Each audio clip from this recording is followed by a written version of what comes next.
Then another committee will be asked to review the white paper. Before you know it, it will have taken 3 years to resolve a problem that could have been resolved in 20 minutes. So this problem I was talking about, or I'm talking about, has a solution right there. If you drive from Yola to Jalingo, it is like driving from where we were, Tracy, to this place. You will see lush green vegetation, mountains, and you can tell that the weather is good weather. It's hydro area. You see small streams, you see rivers, you know. And I'm thinking, because anytime I'm in the US and I see great properties, I'm always thinking, you know, I see great roads. I hope I can take it and just plant it into Nigeria. And I'm thinking, if you had the highway that you have that brought us here between Jalingo and Yola, it would take only 1.5 hours to get from Jalingo to Yola. But that trip took us 5 hours, almost. Because you could only go at 30 miles per hour. It's one of the worst roads I've ever traveled on. And it is not far, right? But because, again, there's no leadership. I mean, no leadership in the country, no governance, and nobody is thinking progressively or ahead on how to solve small problems. You know, find out how many schools there are, how many teachers do you need, so that every school that there is, primary or secondary, you can put teachers out there. And if there are good roads, the teachers will be willing to work anywhere in Nigeria. If every part of Nigeria is safe, the teachers will be willing to work every part of Nigeria. The Fulani headsman himself will be a happy person. Have you guys never heard about people in Texas who they discover oil in their neighborhood? They call them some kind of funny names. Is it Texan? I'll remember about it. There are people who, out of royalties paid to them from oil discovery, became so rich. And they make fun of them because when they go out to clubs, they just spend anyhow. And I think there's some kind of expression that says you're a Texan, they say you can, depending on how you spend money, like water. Because they just suddenly found wealth.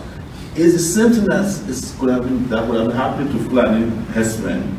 They would not have been interested in killing people. They would have been competing around at clubs, having fun. So, and that is what we discovered, that everybody in Nigeria is not opposed to progress.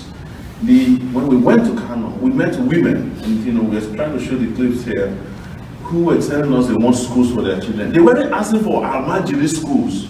They were asking for Makaranta, which is authentic school.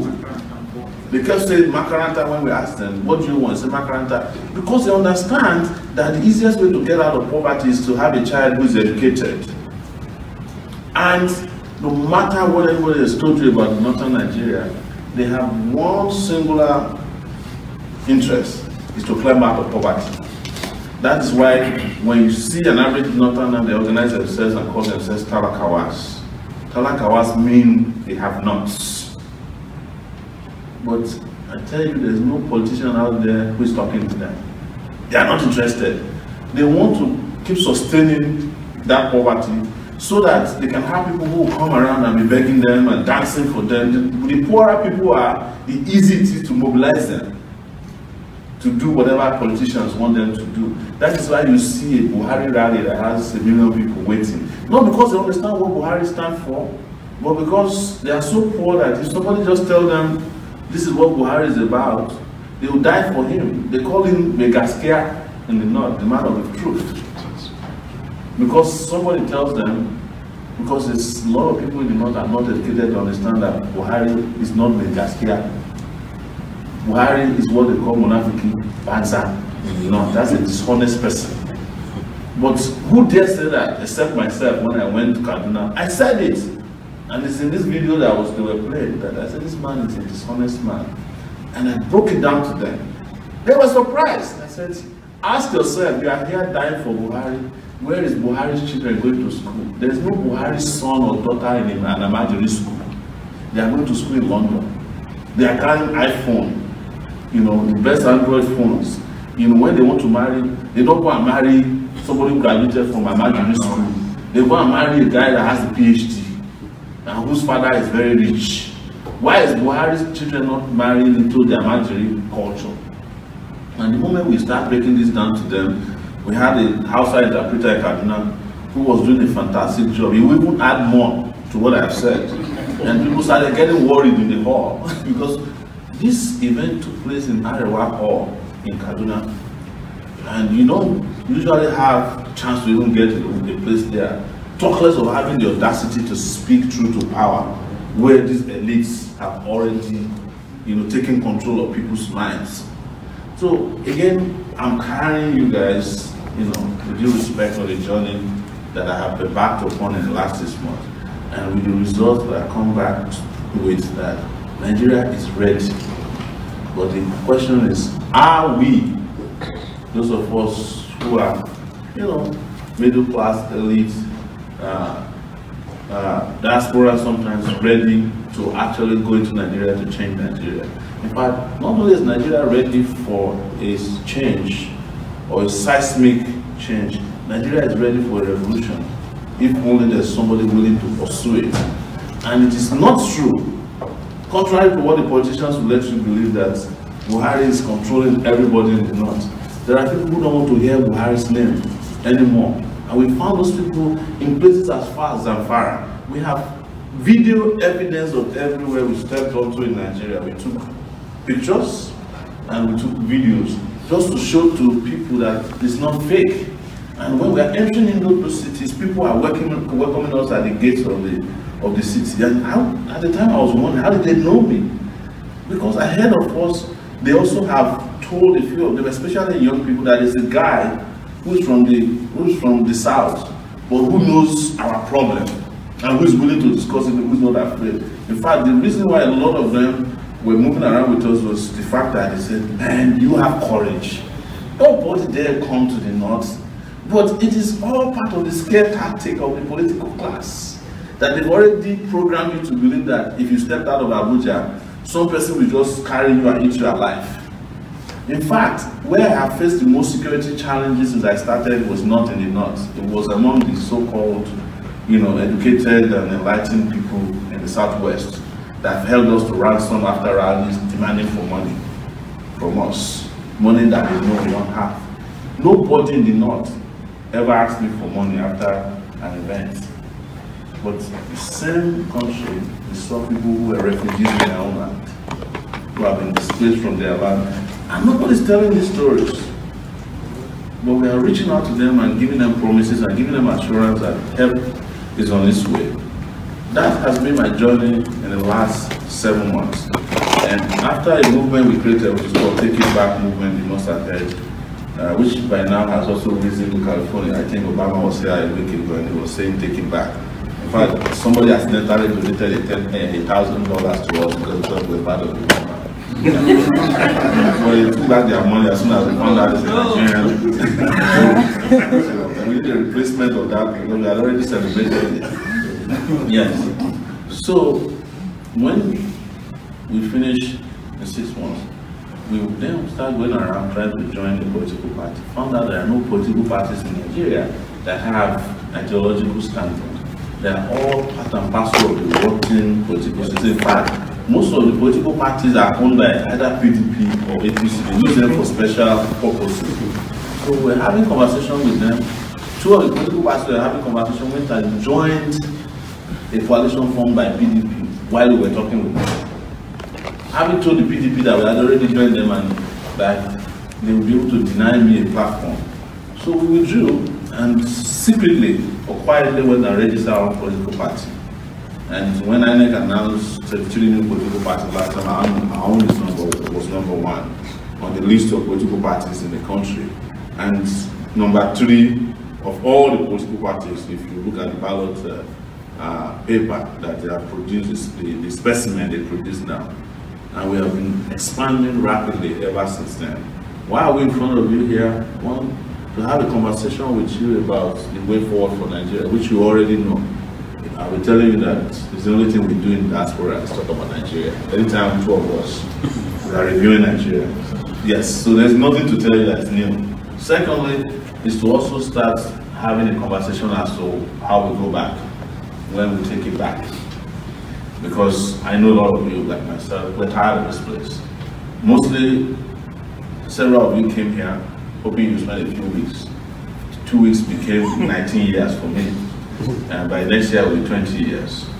You know, some of you have been around for even longer than that. And I can tell you that after a while, no matter how beautiful America is, you get tired of it. And you want a country that you can call your own, where you can go back. Because some other people made America what it is today. It's their own country. There's no how long you live here, you know, it cannot be like home. I say to people, when I go to Nigeria, when you arrive at the airport, you almost want to go back in the plane, right? Most of the time. But there's something about Nigeria that's also very addictive. When you go into the system, you wake up in the morning and there's sunshine coming through wherever you are. You know, the way the people are like. The only thing that's missing are just the regular human infrastructure that would have made life better. Otherwise, Nigeria would have been one of the most exciting places to be. Because there's a lot of things, there are lots of things you don't have here that Nigeria's got. You've got family, you know, you've got this culture of even happy people, right? And by the way, Nigerians are happy because they have what we call cannabis gene in their system. This is as a result of research, scientific research. Nigerians have cannabis in their gene. That's why we are some of the most happiest people. Cannabis or cannabis? It's cannabis, weed. We have weed in our system. Yes, we have a gene. No, it's true. We have a gene called cannabis gene in our system. And that's why we are happy people, regardless of what's happening to Nigerians. Nigerians are always happy. They are very upbeat and optimistic. It has nothing to do with being deceptive. There's a gene in our body that makes us happy. And the gene is referred to as the better way to call the gene is feel happy gene. That's the name of the gene. You can do the research, you can do Google, but the real scientific name of the gene is cannabis gene. So when you heard me also proposing that we should be exporting weed, it's because I know it's part of our DNA, but not to abuse it. That's a conversation for another day, but you can do the research. So we have the party now, and we are doing very well, and we're engaging with the diaspora. We're raising money from the diaspora because we don't have godfathers in the land. The godfathers hated me, and they still hate me to today. Because of Baba, he made me to offend all of them. We used to call ourselves equal opportunity offenders. We would call ourselves and say, Baba would say, Sowore, you know, they are complaining that we have just exposed somebody from the southeast. Can we go up north? You know, I will look for one criminal up north, and we will expose the person. They will be shouting, and will come to the southwest. I will expose. So at the point, nobody could accuse us of any selectivity, because you read Sahara reporters, there's nobody, whether they're Hausa, Yoruba, Igbo, Ijo, Ibibio, Efik, you know, we started from presidents, and by the time we're done 12 years later, we had reached councillors in terms of anti-corruption fight on Sahara reporters and every other platform. So that is where we are. And I just would like to say to you that Nigeria is untapped territory in terms of resources, in terms of opportunities. The place is begging for people to come and just tap it. There is so much in Nigeria to be done that all we need is a leadership that understands what to do. And that's why I told you the story of the Fulani herdsman and my meeting with that. I'm not telling that story to make anyone feel good or bad about what I did, but this is a story about tackling a little problem by talking to a little person. But there's nobody talking to anybody in Nigeria. The moment people become politicians, the first thing they buy is a big ass SUV. Most of the time, the one with bulletproof, and they get the glasses tinted, and they wall themselves away from. And then the next thing you get is huge security. Everybody's carrying gun, and they don't want anybody to come near you.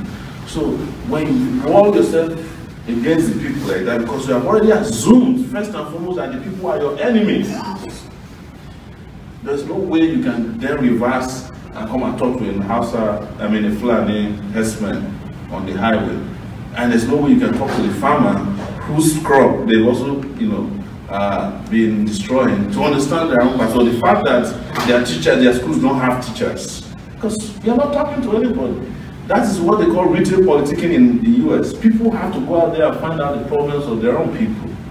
But Nigeria, politics is about, you know, how big your car is or your convoy, how much money you have to throw out of the window, because they get into trouble when they are campaigning. But what they do is to just let go, or then they throw money out of the window, and then people will scatter, and then they use that to escape from the people. It's not about how big your brain is or how great your ideology is. It's about how many people you can deceive. That's what Nigerian politics is about. And that's what people keep telling me. Why are you wasting your time going to North, South? Just go and find somebody to fund you.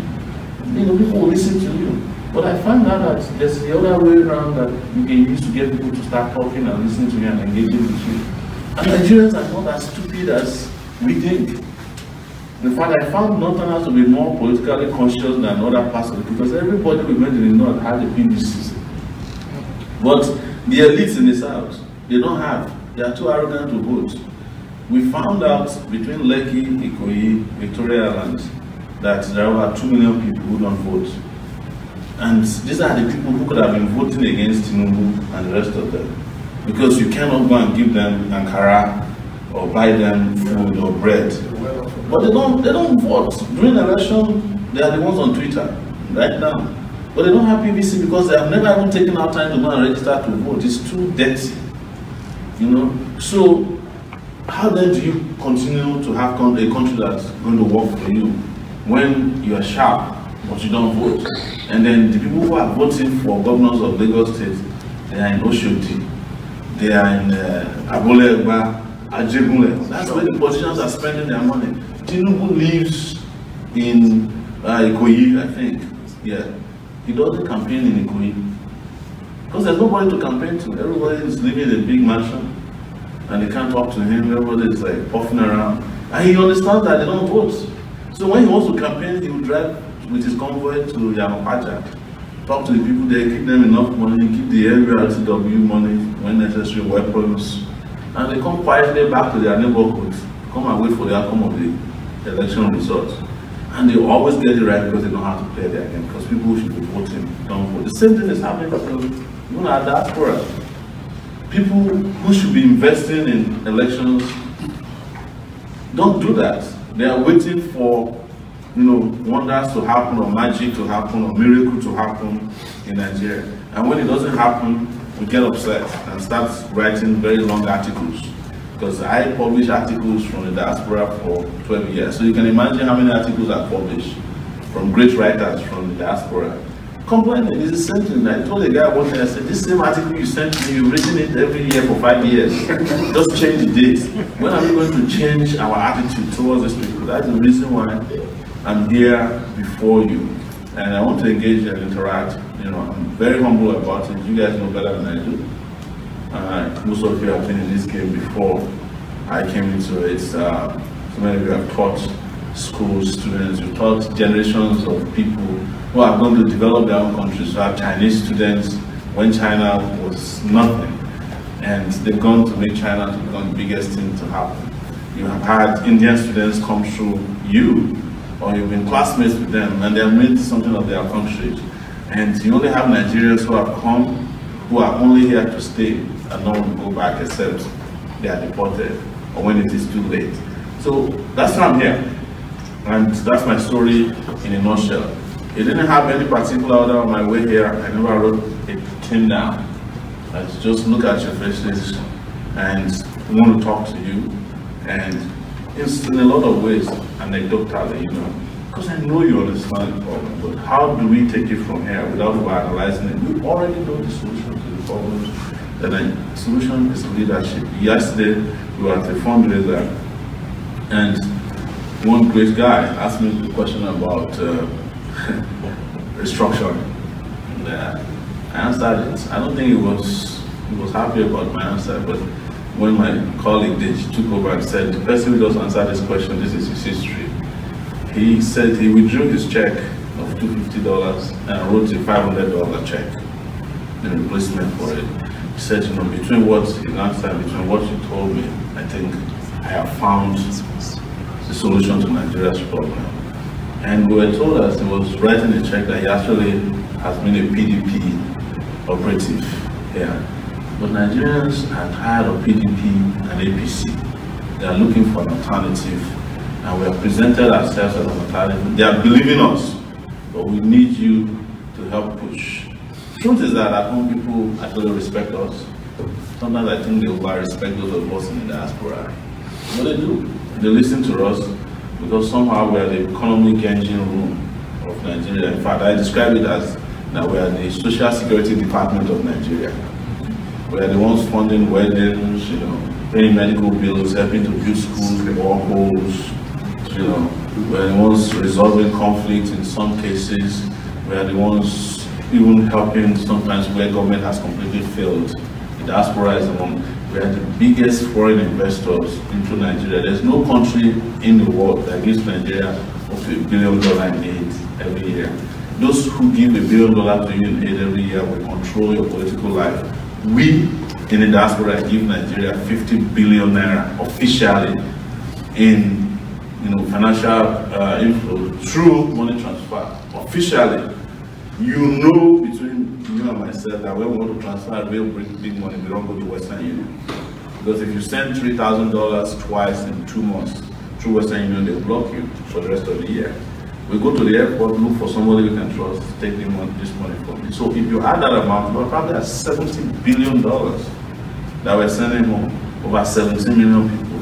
There's no reason why we should not have a say in who are the people governing us, and that's part of the reason I want to. So I want to thank you so much for listening and for your time coming here this morning. I will be glad to take questions, comments, and even when necessary, criticisms of what we have done so far. Thank you once again. Thank you.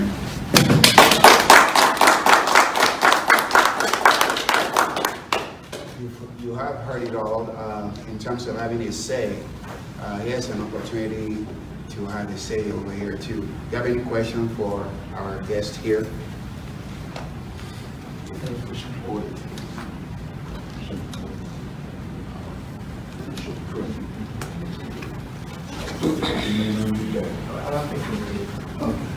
Do we need it? Yes. Okay, we don't need it. No, we do for the live video. Oh, okay, for the video. Okay. Thank you for sharing. I enjoy especially your travels throughout the country, and maybe we'll have time we can engage a bit more on the so-called Fulani herdsmen and farmers in a conflict in a more engaging way. But quickly, can you share with us your views on the agitations currently in the country, whether you call it restructuring, which seems more popular than the referendum, or secession, depending on where you are? So my position is very clear. Nigeria, over the last 58 years, has been so badly mismanaged that it's like buying a vehicle brand new, driving it around without going to the mechanic. One day it's going to break down. And that's what has happened in Nigeria in terms of social justice, economic and political justice. After a country goes through what Nigeria went through, that ended in 1969, 1970, the Civil War, Nigeria ought to have restructured and reset at that point, but that did not happen. The integration that was necessary was not done. What promises were made to those who were mostly affected was not done. But regardless, they reintegrated themselves into the country. But when you look into Nigeria today, it is not the Southeast alone that is upset. Most Nigerians are upset. The way I describe it is that most Nigerians have mentally seceded from Nigeria. They're just there. Most Nigerians who are still in Nigeria today are there because they don't have a way out of Nigeria. Let me put it this way. If you take the Noah Ark to Nigeria today, you will not get the kind of resistance that Noah had during his own time. Everybody will enter the boat and so yeah, let's go. Or if you take the Titanic and anchor it in Port Harcourt or Lagos, and you tell Nigerians after 2 hours this boat will sink, this boat will still be filled up. What am I telling you? There are people who have gotten to a point where they would prefer to go and die in the Mediterranean Sea than to remain in Nigeria. Young people. In fact, some of them that were rescued when Libya went up in flames have now returned back to Libya. Okay. That's the truth. But with regards to the agitations, they are happening because people have been there. It's another higher level of cry for justice. If it wasn't a cry for justice, it wouldn't even have been peaceful. Because the people who are agitating for peaceful, requests for restructuring or referendum, they are doing it because they're asking, listen to us. Otherwise, they have other alternatives, which is armed struggle, to have forced the Nigerian state to stand still. If a ragtag Boko Haram can take Nigeria off the way, you can imagine if the entire Southeast were to go back to that situation. I'm not in any way encouraging that anybody should do armed struggle. I'm just explaining to you, analyzing to you that the reason, that the reason why you are finding a lot of agitation and restlessness across the country is that nobody is out there actively addressing the needs of the citizens, either collectively as the regions have or cities have, or individually as individuals have as a demand for rights within the Nigerian state. That is to share the resources of Nigeria equitably, because the poor people have been, they have been cheated every day. But people that are cheated consistently will look at the reason why they feel like they are disadvantaged. Some of them will do so as a group and agitate as a group. Some will do so as individuals and agitate as individuals. But there's nowhere you look in Nigeria today that people don't feel cheated and left behind by the ruling elite in the country. The way I then addressed it is to say, look, as much as I love that the agitations are taking place on a regional basis, or some are more strident or aggressive than the others, we must not lose sight of the fact that the people who are responsible for all of these things come from all the regions as well. And they have all come to live in Abuja, and they are cheating everybody. So let's assume for a second that we have a Biafran nation trapped within this current Nigerian contraption, without addressing the other discontent of poverty and abuse in other parts of Nigeria. Do you know where everybody will be headed? They will be heading to that part called Biafra, that is enjoying life. And you need walls upon walls to take out the Edo people who are hungry, who are your neighbors. The Hausa people who are hungry, who have heard that the honey and milk is now in Biafra. Another example I use is America. When even their neighbors, with all the army, coastal guard, all the wars around the US, when their neighbors are in dire economic needs, they will break the walls. People in Cuba started putting their families on inflated tubes, when it was time to say, look, we cannot continue to suffer so much in Cuba because we have nothing to eat. So we have to be careful not to overrate what could be the outcome of an agitation that gives you a state without addressing other issues of inequalities. And at any rate, when you have your states, when you have your regions, after all of this addressed, you still need men of integrity, honest leaders who are not thieves. Otherwise, everybody that's agitating will find that the regions they have are even worse conditions than they are, because I described it yesterday. You look at all the 6 geopolitical zones. Let's start from the east. Who are the people causing the problem in the east? They are political leaders, people like Okorosha, who they refer to as a Bereberism. You go to the southwest, who are the people causing the problems? The likes of Bola Tinubu and the rest of them who own Lagos and the rest of the southwest. You go to the north central, the Sarakis are the ones there.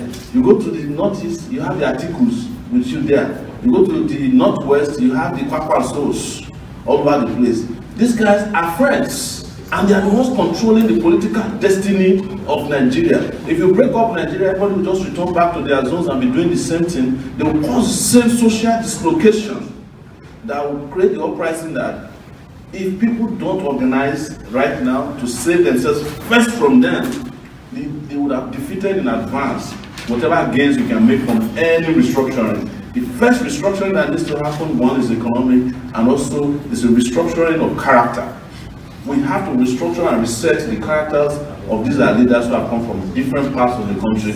Otherwise, you will go back to the same problem. And that's why we are presenting ourselves. For me, also, restructuring means that people for whom Nigeria's future is at stake, young people, are the ones who are in charge of a new Nigeria.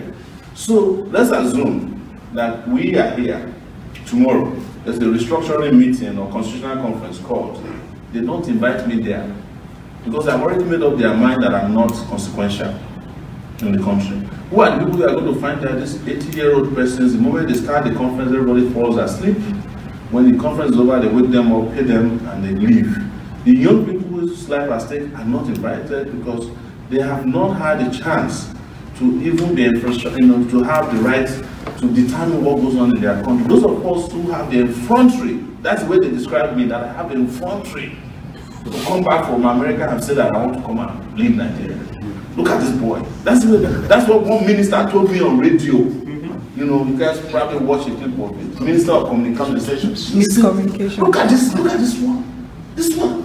This is consequential. He said, go and start from the local government. Didn't he want you to be a councillor? He wanted me to, he didn't want me to be a councillor, he wanted me to disappear at that radio show.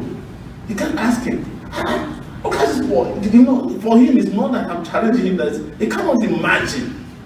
Like, look at this boy. He kept looking around and said, that's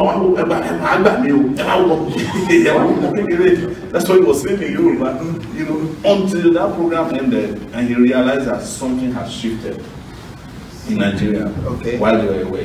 Does anyone smell some gas over here? Let's come and prostrate so that Like tear gas or something? I got something. Okay. I actually have an extra one in case you need one. Oh wow. But you have to give them to me when I go back. there are some things good about our culture and Nigeria, the country. You have successfully disrupted the space, the media space. And then we're talking about political space. Yes. Cultural space. Can you get us a little hint of what went on when you went to see Oni? And talking about being disruptive, we have to start to question how we do things. What can we keep? What can we do away with?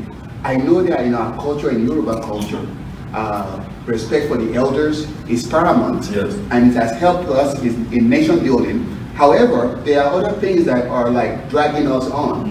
Can you touch on that? Thank you. This is a very fresh topic. It's controversial, as you guys know. But I will start with the slogan of Ile-Ife itself.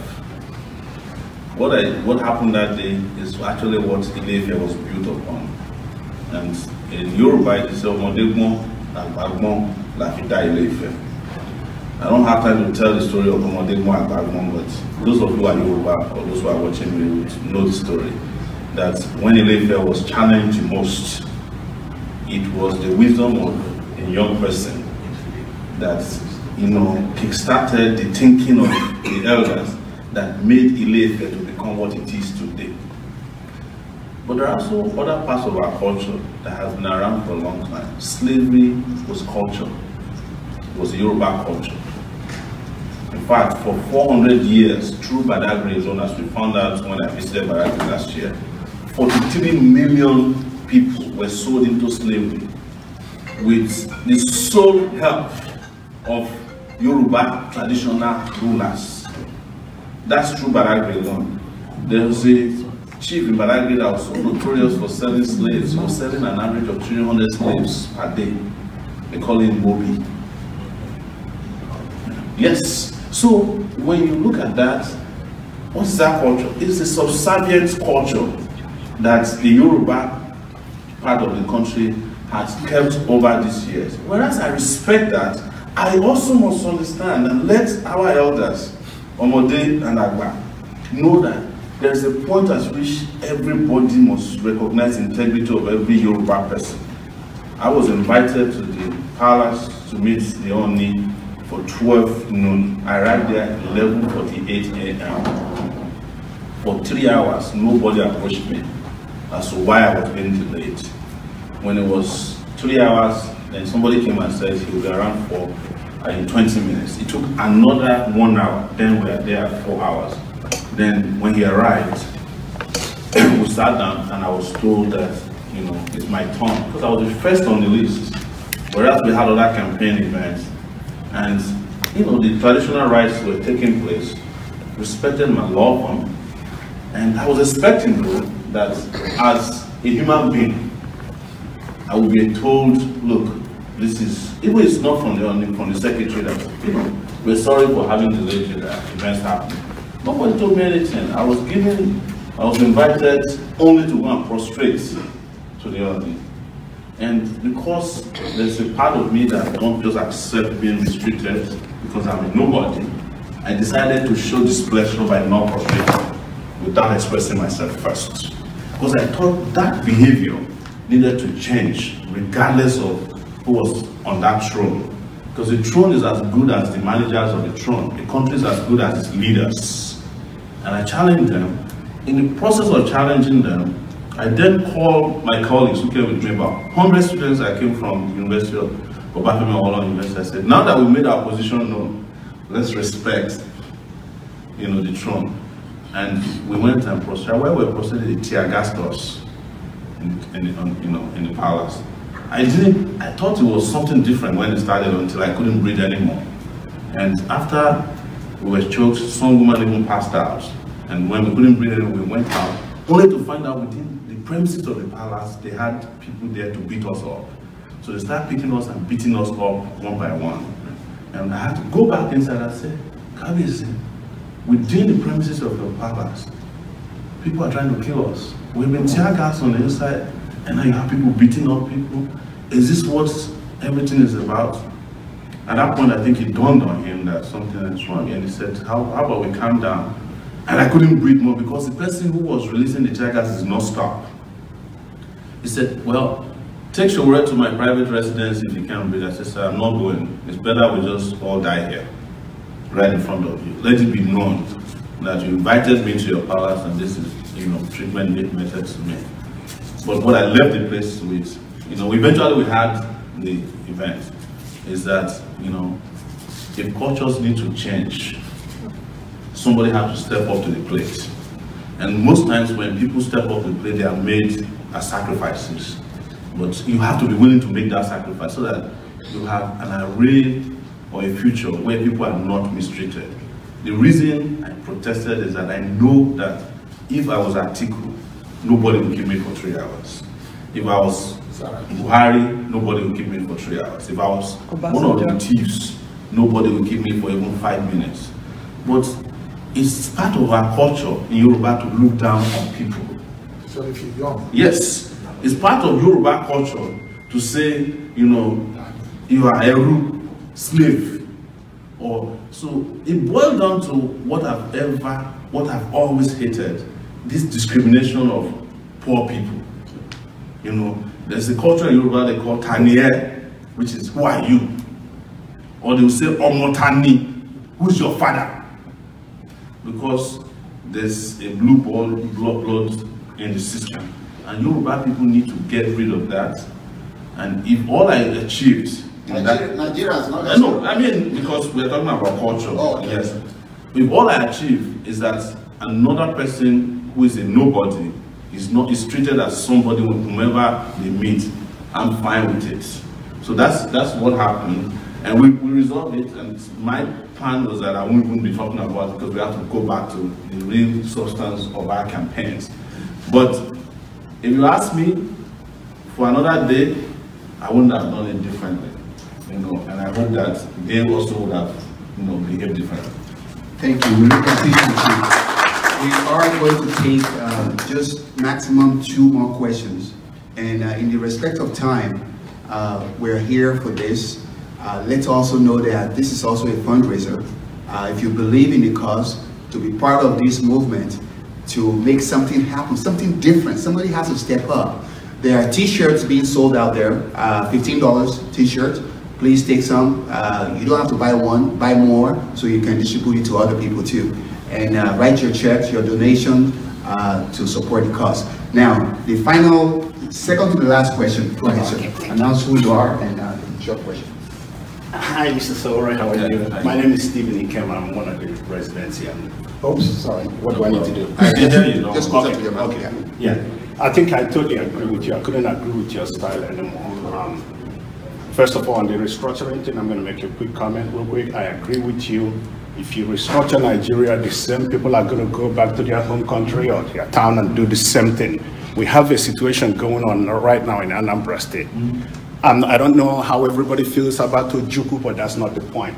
We have a lady who is from Enugu State who was married to Anambra State, but when Ojukwu died, I guess there was some issue with the family. So this lady wanted to run for Senate. And what happened was, because of property disagreements in Lagos, because of property disagreements in Kano, they went and got an Igbo businessman who had no interest in politics, just to stop the lady from running and winning, without knowing or thinking about the repercussion of what that would do tomorrow if the Yoruba and the Hausa says, okay, now Igbo, is your turn for president, and you only win Anambra State. Because you've gotten Enugu State upset. You've gotten Imo State upset. Because this lady is going to go back to their state. My question to you, though, is to what degree do you think that Nigeria's education, because what you're doing now is really an advanced analysis, to what extent do you think that Nigeria's education system is responsible for the fact that they don't analyze things, break stuff down in terms of the repercussions, solutions, environmental, political, religious, all kinds of stuff? Okay. I mean, you make a good point. I don't know if they will get that, and we'll support you. I mean, I agree with you. Okay, yeah, and if you can summarize it. Can we take 3 questions together? Critical thinking, exactly. Okay, go ahead, sir. Okay, well, we welcome you to Sacramento. Thank you. My name is Augustine M.R.D. So welcome to Sacramento. I like the motto of your platform. I don't know what your platform is. I don't know what political party name that you have yet. But I do like your slogan, Take Back Nigeria.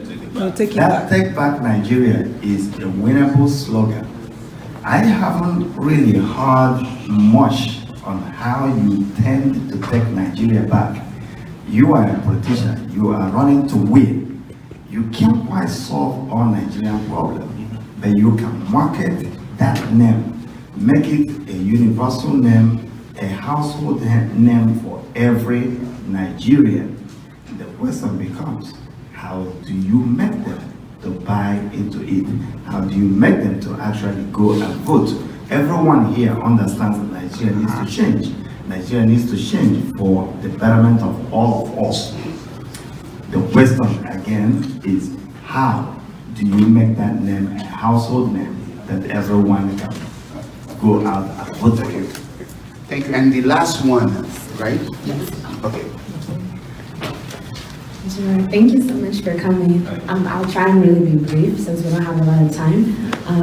I wanted to ask a question about the youth unemployment rates in Nigeria, as it's gone up from about like 33% to, I think the Labor Department says about 45%. I was wondering what your plans are in terms of decreasing those numbers.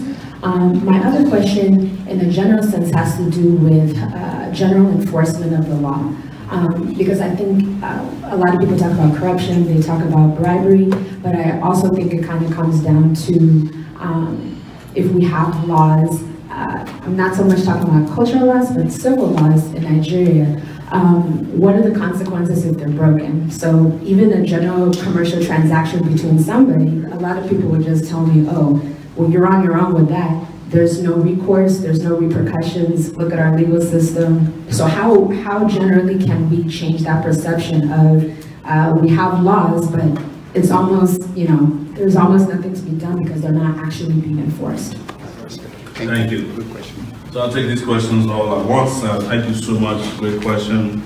And the question about critical thinking is for me, a very difficult question to answer, because the people that I thought would be critical in their thinking, who are not, are the most educated Nigerians on the surface of even the earth.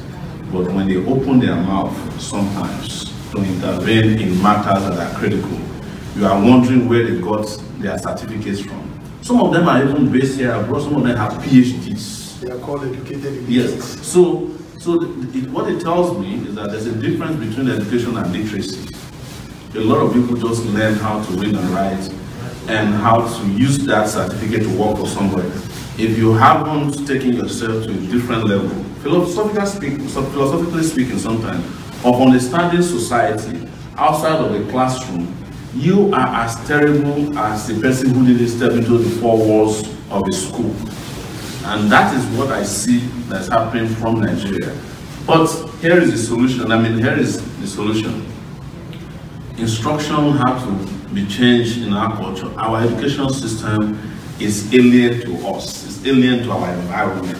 When I studied geography at the University of Lagos, I knew how many lakes were in America first, the 5 lakes, before anybody taught me the lake at the back of my village.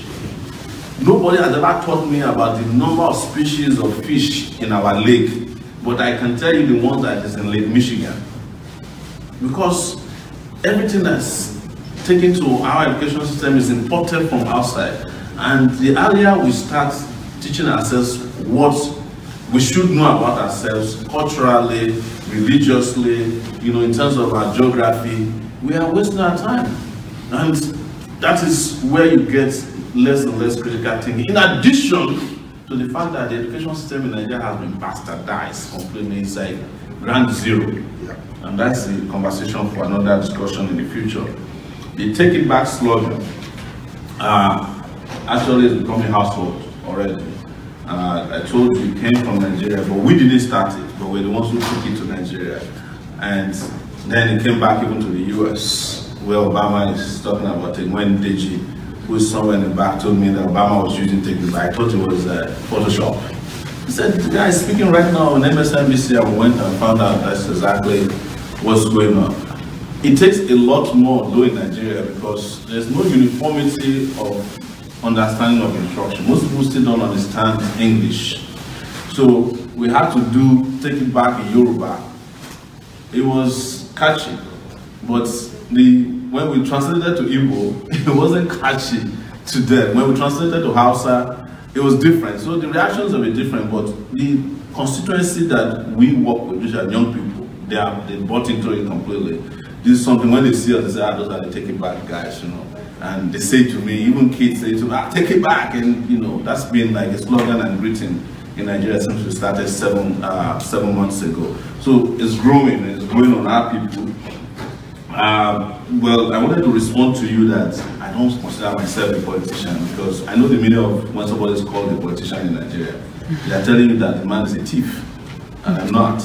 But I consider myself as someone who is, a revolutionary politically conscious person, and that is what I have been doing, and I will continue to do. And I'll tell you that within 7 months, what we've achieved in terms of the consciousness that's gone into the Nigerian society from us is almost, I won't say unprecedented, but it's been phenomenal. When we came on board, there were almost 10 presidential candidates, young presidential candidates. Right now, a lot of them are folding up because of Take It Back. Because we just brought, innovation into how people politic. Even on online polls now, when they are polling, they will put Sowore, Buhari, Atiku, and we are winning a lot of online polls. But we need to win on ground, and that's where we need your help with the kind of support that we're seeking at.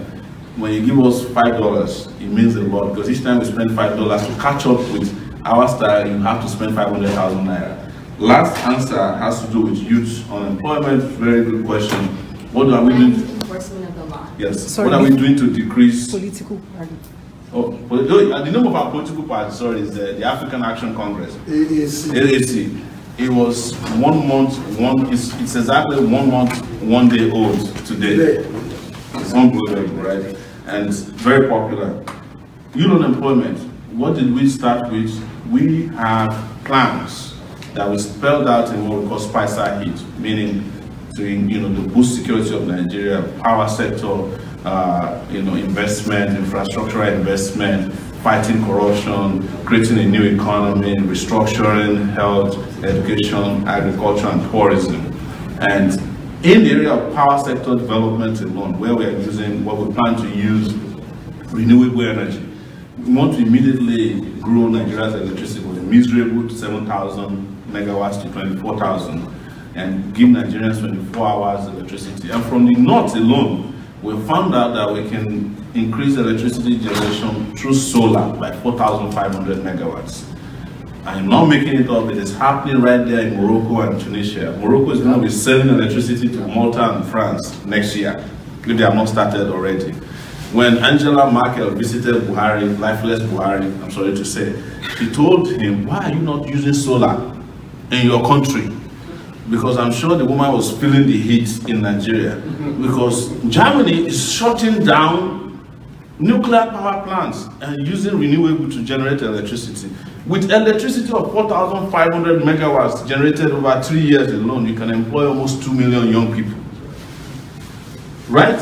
To beef up security, you can employ nothing less than 1 million young people in the police, navy, Air Force, and other security agencies in the country. To boost education, we want to employ 200,000 teachers and train them for 6 months before we send them out, so that they can go back to that school where I studied farmer in the village. You said, my school don't have kids.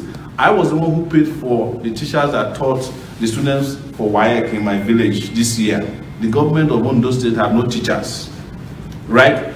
To do health, we want to employ 160,000 health workers to fan out into Nigeria, because if you go to Nigeria today, nobody can even tell you what your blood pressure is, because they don't have the equipment. But somebody can go around in the villages. In Rwanda, they can send blood by drone to an accident scene.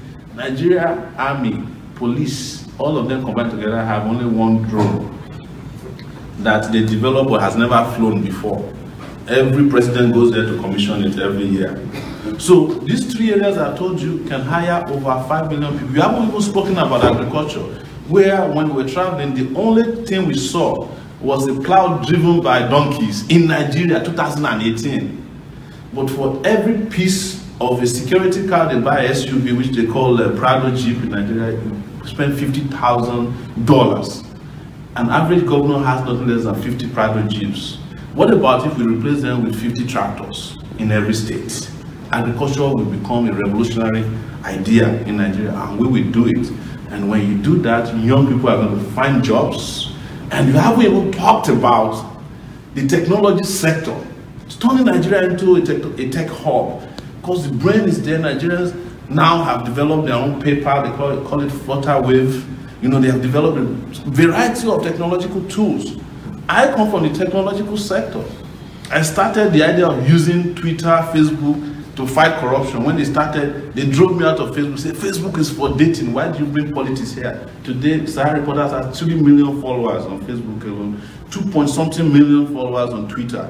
Anytime we tweet a story, it goes to real people organically, and the government is, shaking. So this employment thing we're not playing with regards to rule of law, which is the last thing she asked, is that the Nigerian laws are meant for poor people. Until you have a country where everybody will be treated equally before the law, you're wasting your time. But what it needs is a leader that is firm, brave, and has the political will to treat everybody equally. I have never been in government before, but Baba there can tell you that when we do stories, we hold people accountable. And no matter the pressure, I don't flinch. I was sued 4 times in America for libel. I won all the cases. Even though one of them said, what if you just write me an apology letter? I can let you go. I said, no, I want to test my notoriety in American courts. And the judge said, Mr. Sowore, you're right. This man stole the embassy money. They sold buildings and he stole embassy money. Another judge found him culpable and asked him to refund the money to Nigerian government. But the useless Nigerian government did not recover a dime today, but I've done my duties. So imagine if I were to be the president of the Federal Republic of Nigeria, which will happen next year, whether they like it or not. What I will do to all these thieves, one by one. It's not a threat, it's a promise that must be fulfilled on behalf of our people. Thank you. Thank you very much. Definitely, you are a change agent, and we appreciate you. We appreciate you for raising your hands and putting your necks out. And to support that, we need to support him financially. I have been following the youth that are in the race, and I can say from my own seeing who is who, you are the most courageous. I can tell you that, and many people can agree with that. That you need a bold person to really crash this party. This party will not change. They are not going to hand it to you, saying that, come and take it, you know, or here it is to you. You have to go get it, and you have the most audacity to do that. We appreciate you. Thank you. So, we really agree with you. So, if we want to support this, please write your check. Who should they write it to? It goes to Taking Back. We have an independent account in California here at the Bank of America account. And they process it to Nigeria on our behalf. And we promise for every dollar that you invest in this, we'll give you a country that you'll be proud of in a few years. Very proud of, you know. We know how you guys love to come back to Nigeria. We'll start with the airport. Yes, we'll start with the airport. We appreciate you. Thank you. Thank you again. And to wrap this up, I'll say thank you to Dr. Wazi for making this available at the university here. The team members that helped with this. Yeah, well, we should try and take some pictures together because this is historical in my own. Who's gonna let them come and let the PC people come and see your face? I don't care. This is doesn't care. No, I know. I'm just he's my friend for over 15 years. Yeah. Sorry, not good. Show your phone. No, it's the president. Okay. By the way, the president of the Nigerian Association. Frank. He's my schoolmate. Also, I copied all his homework. No. Yes, I am. I copied all his homework, engineering. Fantastic.